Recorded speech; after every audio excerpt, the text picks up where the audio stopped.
killer!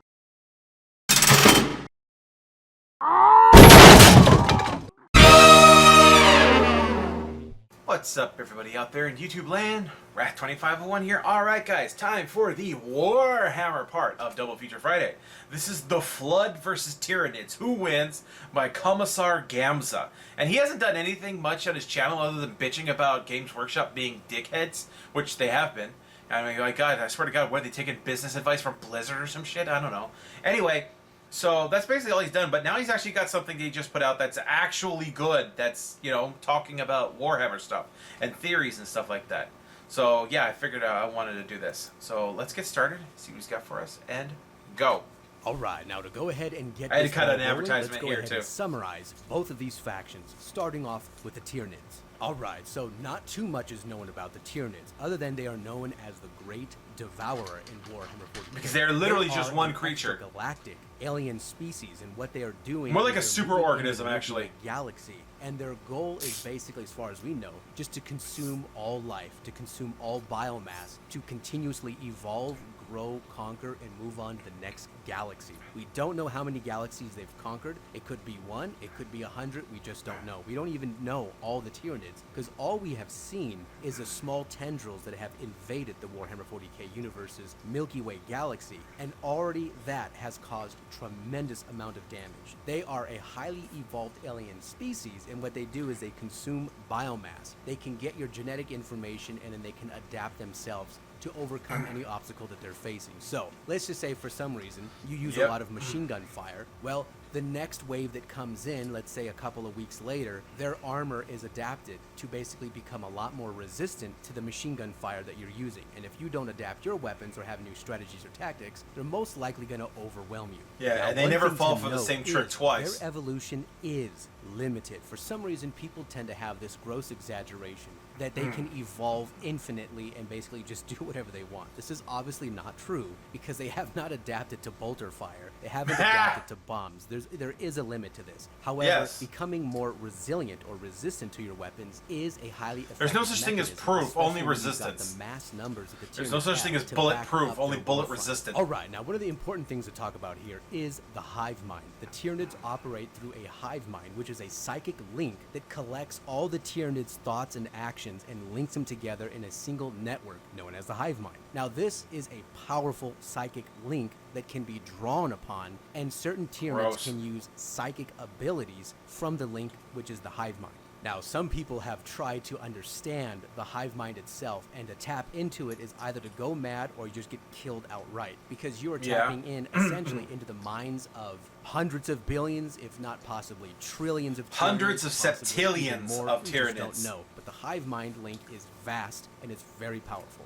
Now, whenever you get close to a very large swarm of Tyranids, the hive mind becomes much more powerful, and it has an effect to drive people mad and block out communications. This is called the shadow in the warp.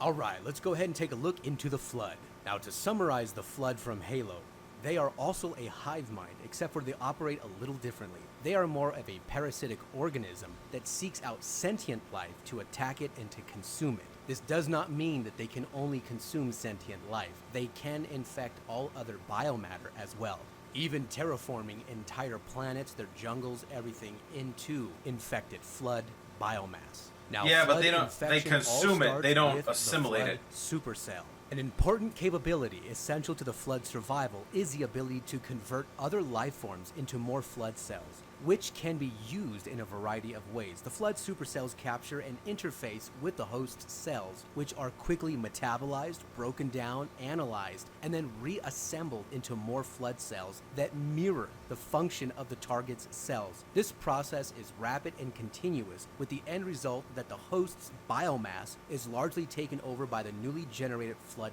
biomass. Now, this is very similar to the movie The Thing. These cells get inside of The you. Thing, They there you begin go. to replace your cells with Flood cells, but you still remain like a perfect copy on the outside. So this is perfect for infiltrating and essentially learning everything about your biology. Once it breaks your cells down and then begins to duplicate them, it knows everything about your genetic material. So much so Everything out that of your not only can mind, it morph too. it to any shape that it wishes, but that it can duplicate you perfectly. This causes the initial outbreak That thing just of the committed Flood that suicide. begins to spread. This is the feral stage of the flood, so no hive mind is yet established. However, once enough biomass has been collected, eventually it goes on to create a grave mind. Now, this is a hyper-intelligent being that begins to control the flood through a hive mind. So they are no longer in the feral stage. They are now being controlled by the grave mind. They are actually connected to the very last of the it essentially never dies. It has precursors, the primordial. Outside it's of the last of our the known dimension precursors. right now. So essentially, a grave mind is like an antenna. Once one spawns and it gets bigger, more powerful, more biomass, it's able to fully connect to that consciousness. So at the beginning, a grave mind is able to tap into that consciousness. It's very smart, very intelligent. It begins to have its memories from its past experiences. And the more grave minds that begin to pop get a up little too feely there. The more powerful they become, the more it's able to tap into its full consciousness. So think of it this way. You have a 1,000-year war, and let's say all the grave minds are wiped out. Well, if 10,000 years later, another grave mind pops up, and it becomes big enough with enough biomass, it's basically like a new antenna that is connecting back to its old consciousness. So then it gains all of its memories, all of its experience back. So the physical body that you killed is gone, long gone, but its consciousness still remains. And so once a new grave mind pops up, you've got same old bad guy returning once again with his thousands of years of experience and probably billions of minds that he has assimilated into a super intellect. Okay, so with all of this stuff said, how are we going to set the stage for this fight to take place? Now, if we were to take the Flood and throw it into a Warhammer 40k universe with, let's say, an established grave mind, because I think it's kind of silly to just throw it in there with one single supercell and then just wait for it to try to start an infection. One single Flood spore can destroy a species. Swarm, it just gets kind of silly. Now, to throw them into the Warhammer 40k universe, I actually think this gives the Flood too much of an advantage. And the reason why I say this is because the Flood can use technology. So not only could it technically be battling the Tyranids, it could also be battling other factions and gaining their technology as well. It would. Using it against the Tyranids, should it so desire. Now, for some reason, it can't make its own technology. Both the factions and throwing them into an empty galaxy where they are each other the only biomass, and so they're going to be at each other's throat. At this point, it becomes more biological warfare, if that even makes sense. But at the same time, this is when you're going to have the Flood that's really going to be producing a lot of pure forms, and they're already going to have probably multiple grave minds established. Now, this scenario would probably be a little bit slower for the Flood, but I would still give the advantage to the Flood winning this fight. Now, I know a lot of people like to accuse me of hating on Warhammer 40k. It's simply not the case. Let me explain to you how this would really go down. Now, in the lore of the Flood, they like to attack your nervous system, attach and essentially hijack your body. Now, the Tyranids, imagine a bunch of Lego blocks that are each its own individual parasite, and then you assemble them together to create like one big Lego creature. That is essentially what the Tyranids are. However, in the lore, it is established multiple times that the Tyranids have brains, they have nervous systems, they have memories. These are all the things that the Flood needs for them to take over Tyranids, not just to duplicate them, but to take over their bodies themselves. Now, here's the dangerous thing. Let's go over this scenario very quickly. Let's say that a supercell invades a Tyranid organism, and you've already got a grave mind that's established. When that supercell begins to break down the Tyranid's cells, and then let's say starts to copy it. Let's say that because the Tyranid biology is insane, it finds the cells and it begins to destroy them and eventually kills off that infection. However, all that information that cell gained, the grave mind now holds. So the next time it gets infected, he knows how to avoid it and how to survive those cells getting destroyed again, because the supercell is very flexible and capable of basically evolving right there on the spot. The evolution of the Flood, especially the supercell and everything, far outdoes anything that the Tyranids have. The Tyranids, when they evolve, it can take upwards of a week to a month to start producing these different adaptations. The Flood do it literally in seconds. That is far surpassing anything that the Tyranids have. So let's say round 2, the next infection, it lasts, let's say 30 minutes, and then the Tyranid is able to somewhat adapt and then destroy that infection again. Once again, the hive mind now knows how to disassemble all those cells, and honestly, 30 seconds, he pretty much owns that Tyranid already. But let's just say this, the grave mind now understands the mutations of the Tyranid. He understands its DNA, he understands its mutations. he goes for He's got its genetic code for that creature. This is why the grave mind is so dangerous, because now you've got hyper intelligent. It has literally been around for billions of years. Forerunners and stuff, and has all all that technology, all that knowledge, including all the humans and the Covenant. It has all of this combined. So you have a super conscious, a super intellect that is dissecting all of this information from the Tyranids and has a capability of adapting within seconds. That's far faster than the Tyranids. So I think even if the Tyranids are able to temporarily resist an infection from the Flood, eventually the Flood can start producing pure forms that are just direct copies of the Tyranids. They have all their information, all the biomass that the Tyranids have absorbed. The Flood essentially can gain it within matters of seconds and start reproducing it in pure forms and actually increasing those forms, because again, it's got a super intellect that's able to know, okay, this is what the Tyranids are capable of doing. This is how they mutate their creatures. Now we will start to mutate Flood. Thing is, though, the Tyranid hive mind is also extremely intelligent. Is going to be the hive mind intelligence versus the grave mind intelligence. Once again, I'm going to say that the grave and also mind there is a form beyond the grave mind, by the way. Why? Because the Tyranid's intellect is still a little bit more feral driven, more instinctive.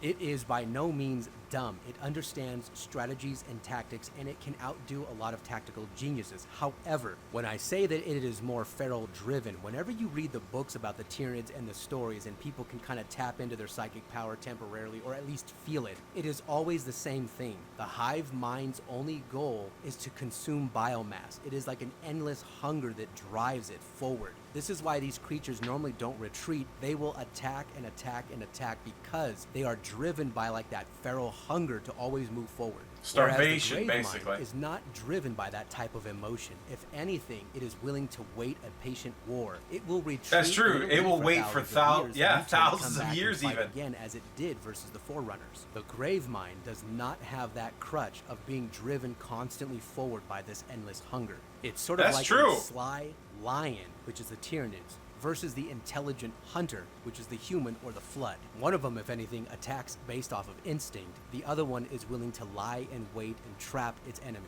Now, when we look at the feats of the Halo Flood and the Tyranids from Warhammer 40k, we see that the Tyranids, while they are kind of beating up the Imperium of Man, they have largely been driven back multiple times. The Flood, when they were in full swing, like the Tyranids are right now, the Flood were able to basically destroy the Forerunners, and these people had to resort to essential kamikaze attack. The Forerunners are idiots. You look at how the Forerunners fought the Flood, they were morons. I don't know of any faction in the entirety of Warhammer 40k that has even close to the capability of wiping out all life in a galaxy like in a flash. The Necrons definitely do not have it. The Necrons are not as advanced as the Forerunners are. The slip space technology that the Forerunners had was almost instantaneous travel across the galaxies. They were also intergalactic as well. And when you look at the Necrons, they were always known for slow burner ships, and they've also used the webway portals essentially that they did not create. So the Forerunners were far more advanced than the Necrons, and the Forerunners were essentially forced to commit suicide